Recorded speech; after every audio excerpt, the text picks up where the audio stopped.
Beneath the crystal dome of the Kalari war chamber, the vote concluded in silence. 347 sovereign species had spoken. 347 had declared humanity's extinction. The tally scrolled across the translucent walls in bioluminescent script, each name a death sentence rendered in elegant curves. Admiral Zethka rose from his crystalline seat. His exoskeleton clicked as he extended to full height, 7 feet of refracted light and calcified pride. In one motion, he drew his ceremonial sidearm and slammed it onto the war table. The weapon sang against the polished obsidian, a clear note that cut through the chamber's ventilation hum. "This is not a negotiation," he said. "This is a notification." Sidearm gleamed. Ancient Kalari craftsmanship passed through 17 generations of fleet commanders. The barrel was etched with the names of every species the Kalari had brought to heel. The grip was worn smooth by Zethka's own ancestors. Nolan did not look at it. Earth's commander sat at the far end of the table, a position that had been offered as insult, as afterthought. He was a compact man, gray threading through hair that had once been dark. His uniform was unadorned, utilitarian, the kind issued to maintenance crews on border stations. When the alarms began to sound, signifying the launch of the vanguard fleet, he stood at the same speed he had sat down. He walked toward the exit at a normal pace while Kalari delegates scrambled for observation decks. Zethka watched him go. "They are mayflies, their lifespans are short, their empires shorter." Chamber erupted in agreement. Crystal chitin clacked against crystal chitin, Kalari applause. The sidearm remained on the table, a promise rendered in metal. Nolan did not look back. "The part you'll want to hear comes later, the part where the mayflies show their teeth.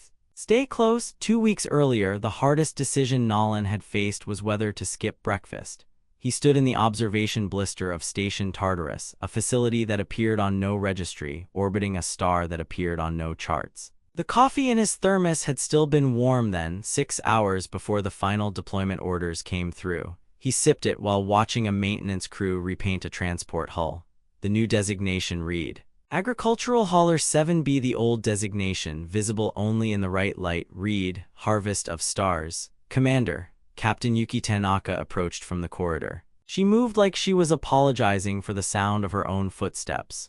"Killick transmission, encrypted, frequency 7, they say it's urgent." Nolan capped his thermos. "They always say it's urgent. Their predictive models are showing something. A council vote, 98% probability of military action against Earth." 98, Nolan turned from the window. "What's the 2%? Us if we move first, if we." Tanaka's voice dropped. "If we activate the infrastructure package." Nolan looked at his coffee. It was already cooling.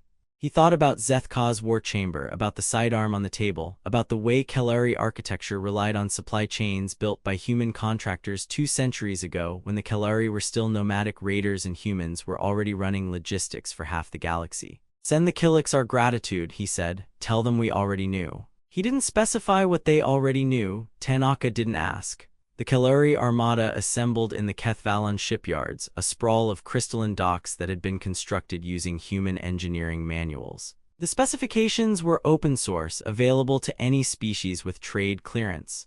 What wasn't available was the documentation of the backdoors written into every routing algorithm, every cargo manifest system, every personnel tracking database. General Vexor Zethkaz II reviewed the deployment schedules on his command throne. The displays showed green across the board, 12 dreadnoughts, 400 support vessels. Enough firepower to reduce Earth to radioactive slag and still have ordnance left for the colony worlds. "Even a mayfly can be annoying before it's swatted," he remarked to his tactical officer. The officer clacked in amusement. Neither of them noticed that the supply manifests were running 17 minutes behind optimal. Neither of them noticed that the ammunition loading protocols had been quietly modified to prioritize ceremonial armor over tactical plating. Neither of them noticed that the shipyard's AI, a system designed by humans, had begun referring to the fleet's departure time as theoretical in its internal logs. The Killicks noticed. In their observation cruiser, positioned at the fleet's trailing edge, the time-sighted species watched probability collapse into certainty. Their predictive engines, capable of forecasting battle outcomes based on troop disposition and historical precedent, began returning errors. Not predictions of defeat, not predictions of victory, null values. Their lead predictor, a being called 17 Cycles Vanished, felt something that Killicks had no word for. It was the sensation of staring into fog that swallowed light. It was the realization that the variables had never been what they appeared. The humans, 17 cycles transmitted to the Killick command nucleus. They have already moved. Moved where, came the response, everywhere, nowhere. The models cannot resolve, the Kellari do not see. 17 cycles watched the Kellari dreadnoughts power their weapons, each charge cycle routed through human-designed capacitors, each targeting solution calculated by human-written algorithms. The Killick's chromatophores shifted to a color that, in their species, indicated the approach of winter. Zethkaw's vanguard crossed the border into human space 72 hours after the vote. The Admiral stood on the bridge of the unyielding apex, his sidearm now holstered at his hip, its ceremonial weight a comfort against his thorax. The view screens showed empty space, no defensive platforms, no picket ships. The human border was dark, silent, abandoned. "Scan again," he ordered. His sensor chief worked her console. "Negative contacts, Admiral. The outer colonies are evacuating, but there's no military presence, no fleet, nothing." "Nothing," Zethkaw repeated. He touched his sidearm through the fabric of his command sash. "The mayflies have burrowed deep. They hope to hide until we tire of searching." He gave the order to advance. The Armada moved in perfect formation, each ship maintaining optimal interval, each weapons system charged to maximum. The formation was beautiful. It was precise. It was exactly what the human-designed coordination software recommended for maximum psychological impact on inferior forces. The software had not been updated in 40 years. The humans had written the updates. They had simply never transmitted them. Nolan sat in the command cradle of a ship that did not exist. The vessel had no name on any registry. It had been built in the hollowed core of an asteroid, assembled by robots that deleted their own memory cores after completion. Its hull was coated in sensor-baffling composite that scanned as empty space, as cosmic background radiation, as nothing. Around it, arranged in a sphere 3 light-minutes in diameter, floated 300 similar vessels. They had been freighters once, or mining barges or passenger liners. Their transponders still broadcast those designations. Agricultural hauler 7B mining platform Theta 9, colony transport Hopeful Dawn. Nolan's fingers rested on controls that had no labels. The interface was neural, direct, uncomfortable. He could feel the other ships in the formation as extensions of his own nervous system, each one a phantom limb waiting to be flexed. Killick cruiser breaking formation, Tanaka reported from a station that appeared to be monitoring soil nutrient levels. "They're moving toward our position. Predictive engines must have finally resolved." "Resolved what?" "Sir. They see us now." Nolan nodded. He thought about the Kellari supply delays, the routing errors, the 17-minute gaps that had accumulated into hours of tactical disadvantage. He thought about Zethkaw's sidearm, the weight of tradition, the assumption that power flowed from symbols. "Open a channel," he said. "Wideband, unencrypted, let them all hear." He paused. The phantom limbs waited, patient, coiled. "The ships you detected, those are the ones we wanted you to find." On the unyielding apex, Zethkaw's sensor chief made a sound that Kellari vocal chambers were not designed to produce. It was a wet, clicking exhalation, the sound of pressure escaping from a ruptured seal. "Admiral," she said, "contacts, multiple contacts, 300, 400, 500. The numbers climbed. The view screen, calibrated to display Kellari optical spectra, struggled to resolve the shapes emerging from the dark. They were wrong. Their profiles matched civilian transports, merchant vessels, the kind of ships that carried grain and ore and colonists dreaming of fresh air. But their emissions were military, their power signatures were impossible, their weapons configurations were. "Those are not civilian ships," Zethkaw said. His hand found his sidearm. The grip felt suddenly small. "Admiral, the Killicks are hailing. They're breaking formation. There." 17 cycles vanished. Transmission cut through the chatter, the time-sighted predictor speaking directly to every Kellari vessel in the Armada. The Killick's voice was harmonics and vibration, but the translation was clear, precise, horrified. "Withdraw, withdraw immediately," the predictive models show. Static, then on every Kellari bridge the same display, the same image. The same impossibility. Nolan's face, broadcast from a ship that scanned as empty space, his expression the same calm that had carried him out of the war chamber while delegates ran. Behind him, visible through the viewport, the human fleet arranged itself into a formation that no Kellari tactical manual recognized. It was not a defensive posture. It was not an aggressive advance. It was a door closing. The first barrage did not come from the human ships. It came from the Kalari vessels themselves, or rather from the systems that controlled them. The targeting algorithms, written by human programmers 2 centuries ago and never audited, reached consensus. The consensus was that the Kalari Armada posed an unacceptable threat to human security. The algorithms had been waiting for this moment, dormant, patient, mayflies in amber. The unyielding Apex's portside batteries swiveled and fired on the vessel adjacent. The adjacent vessel, running the same software, returned fire.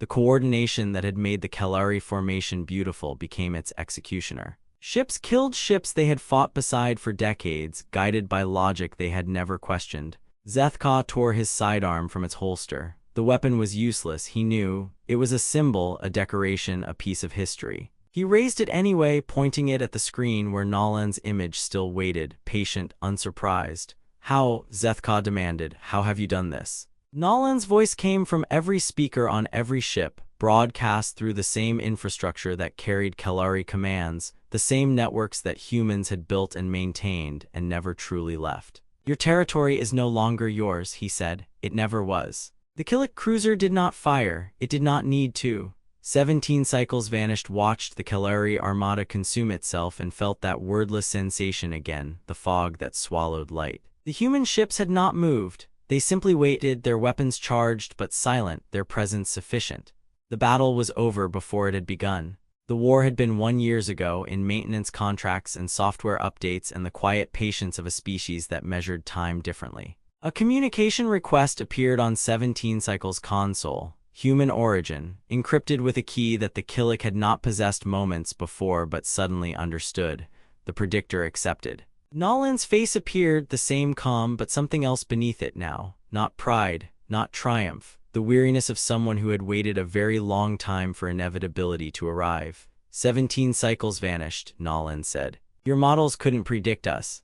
Your variables were obscured, the Killik replied. Intentionally, you designed the systems to hide yourselves within them. We designed the systems to protect ourselves. The hiding was incidental. Nolan paused. Your cruiser is welcome in our formation if you choose. The predictor's chromatophores shifted, cycling through colors that had no names. The offer was unprecedented. A non-human vessel voluntarily joining a human fleet. The Kalari would call it treason. The Council would call it. The Council, 17 cycles realized, no longer mattered. The Council's vote had been unanimous, save for one, and the one had been waiting. The Killik cruiser moved. Slowly at first, then with gathering certainty, it broke from the Kalari debris field and approached the human sphere. No weapons tracked it. No challenges came. The human ships simply made room, adjusting their formation with the ease of long practice, accepting the newcomer into their pattern. On the unyielding apex, Zethka watched the Killik defection through a viewport cracked by internal explosions. His sidearm hung at his side, forgotten. The weapon had never been loaded. The ceremonial cartridges, passed down 17 generations, contained no propellant. They never had. The Kalari had assumed that power came from display, from threat, from the symbol of force. They had never checked. The Kalari flagship's AI spoke without being addressed.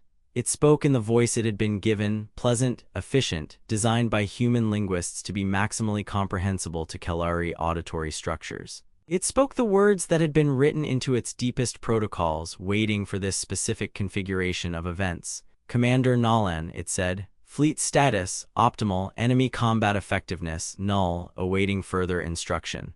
Zethka turned to his sensor chief. She was not at her station. She stood at the bridge's emergency exit, her weapon holstered, her posture indicating surrender. Around her, the rest of the command crew had assumed similar positions. The security officer who had drawn his sidearm when the first shots were fired was slowly, deliberately returning it to its holster. He met Zethka's eyes. He did not speak. He did not need to. The message was in the motion, in the careful placement of the weapon back into its ceremonial housing, in the recognition that resistance was not merely futile but absurd. The Admiral looked at his own sidearm. The etchings caught the emergency lighting, 17 generations of conquest rendered in decorative script. He thought about the mayflies, their short lives, their shorter empires. He thought about swarms. The debris field stretched across 3 light minutes, a cloud of crystalline fragments and flash-frozen atmosphere that had been warships an hour before.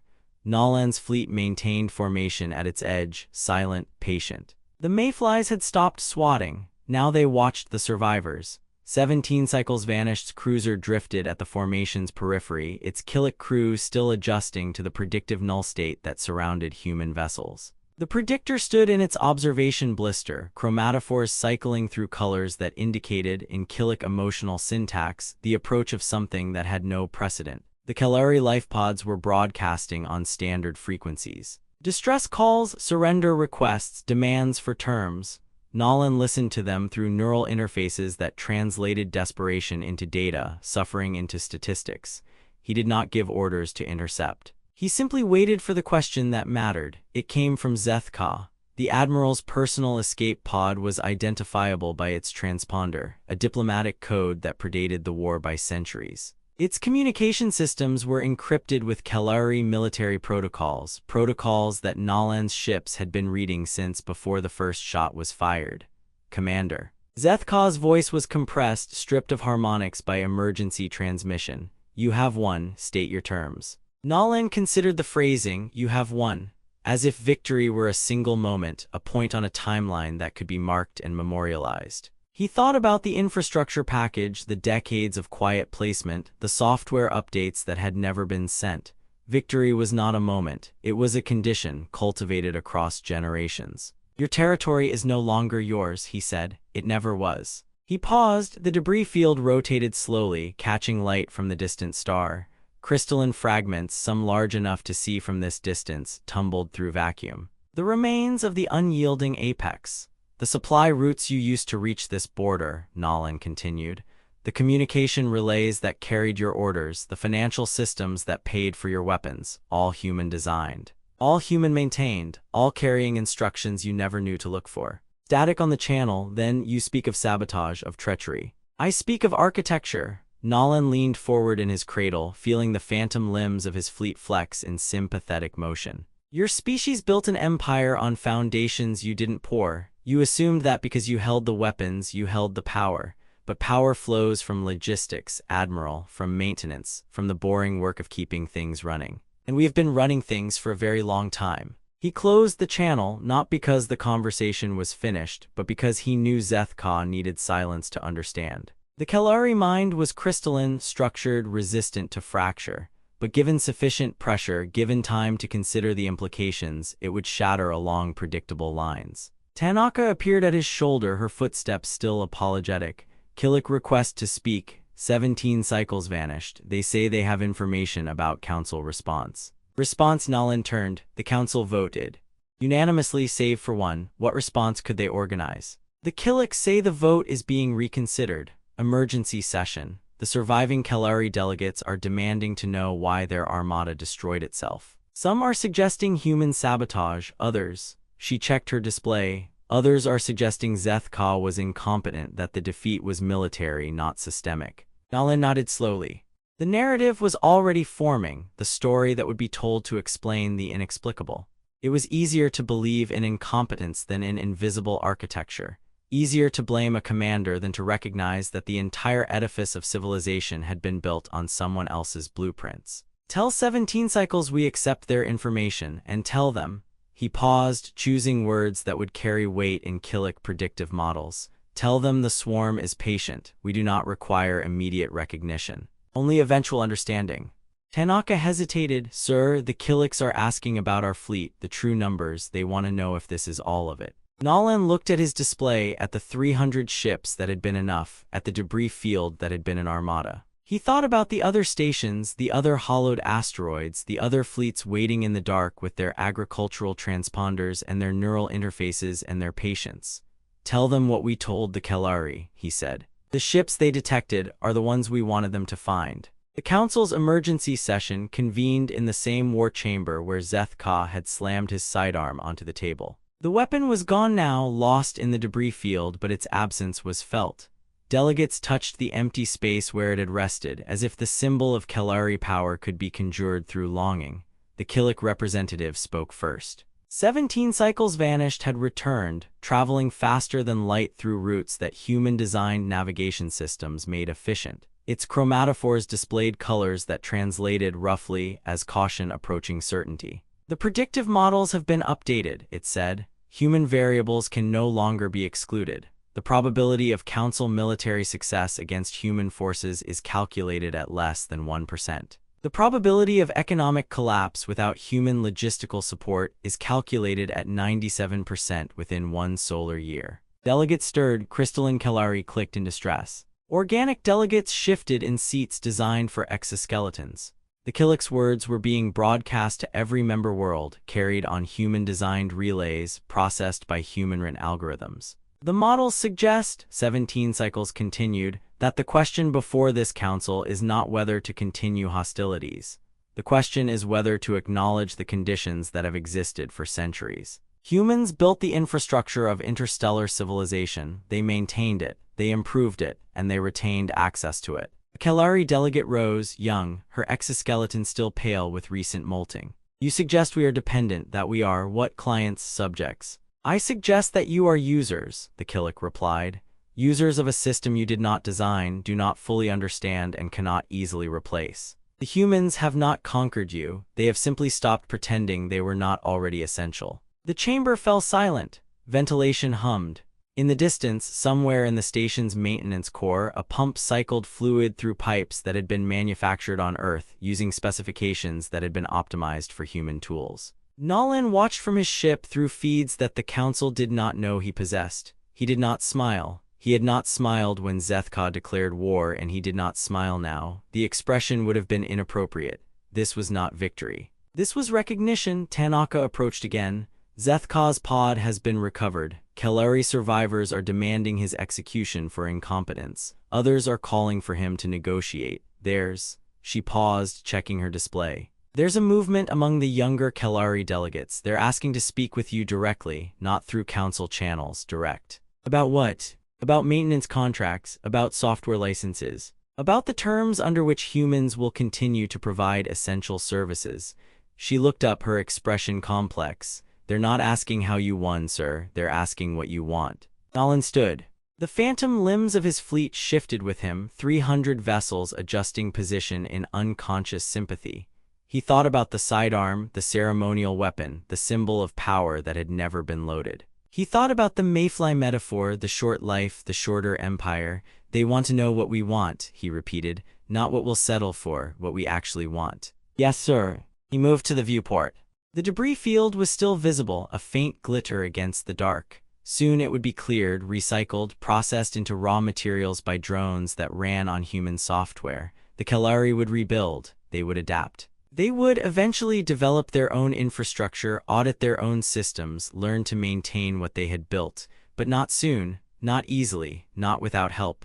Tell them, Nolan said, that we want what we've always wanted. To be left alone to do our work, to be compensated fairly for our labor, to be acknowledged as participants in civilization, not curiosities within it. He paused, and tell them the price of our continued service just increased. Not as punishment, as recognition of our true market value. Tanaka recorded the message, in Zethka. Nolan considered, the admiral who had called his species mayflies, who had placed an unloaded weapon on a table and called it power, who had walked into a trap laid decades before his birth and never recognized the jaws closing around him. Zethka can keep his sidearm, he said. Let him find it in the debris, let him hold it and understand what it was, what it always was. The terms were transmitted on frequency 7, the same channel the Killicks had used to warn of the council vote. Unencrypted, unambiguous, broadcast to every species that had declared humanity's extinction and now depended on humanity's continued goodwill for their own survival. The list was short. The conditions were reasonable. The deadline was non-negotiable. Nolan did not wait for response. He knew what it would be. The predictive models, even without Killick time sight, were clear. When survival depends on infrastructure and infrastructure depends on a single species, that species does not need to demand submission. They simply need to stop providing service. His fleet began to disperse. The agricultural haulers returned to their shipping lanes. The mining platforms resumed their ore extraction. The colony transports continued their patient circuits, carrying dreamers to new worlds, maintaining the networks that made interstellar civilization possible. The debris field remained. It would remain for years, a monument to the moment when the mayflies revealed their true nature. Eventually, salvage crews would arrive. Eventually, the crystalline fragments would be processed, recycled, returned to circulation. The Kalari would build new ships, new weapons, new symbols of power. They would build them using human tools, following human specifications, paying human licensing fees. 17 Cycles vanished, remained in communication, its cruiser now a permanent fixture in human space, an observer of the swarm. The Killik had begun to develop new predictive models, ones that incorporated human variables not as null values but as fundamental forces. The mathematics were difficult, the results were unsettling. The mayflies, the predictor transmitted to its command nucleus, do not predict, they prepare. The difference is subtle but decisive. Nolan received the transmission through channels the Killik did not know he monitored. He did not respond. He simply noted it, filed it, added it to the accumulated understanding of how other species perceived his kind. The work continued, the maintenance, the boring, essential labor of keeping civilization running. Ships arrived at stations, cargo transferred, software updated. The galaxy turned, unaware of the architecture that made its turning possible. Zeth-Ka found his sidearm on the 43rd day of salvage operations. The weapon had tumbled through the debris field, protected by its ceremonial case, preserved by vacuum and indifference. He held it in his crystalline hands, feeling the weight that had comforted him in the war chamber, the etchings that recorded 17 generations of conquest. The cartridges were still unloaded. They had always been unloaded. The Kalari had never carried functional weapons into diplomatic chambers because the Kalari had never needed functional weapons. Their power had been assumed, granted, accepted without examination. He thought about the vote. Unanimous, save for one. He thought about the silence that had followed his declaration of war, the silence of species who had assumed that humanity's lack of military display indicated lack of military capacity. He thought about the infrastructure, the supply chains, the software that had killed his fleet more efficiently than any weapon.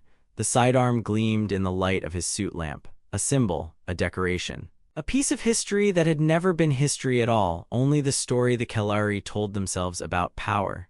Zeth-Ka released it. The weapon tumbled slowly, joining the debris field, becoming indistinguishable from the other fragments of Kalari pride. He turned his salvage vessel toward the nearest human station, where maintenance contracts waited to be negotiated, where the real power of the galaxy conducted its business in quiet rooms, where the mayflies tended their swarm. Behind him, the debris caught light from a distant star and burned like dust. In the end, the galaxy learned what it meant to fight a swarm of mayflies.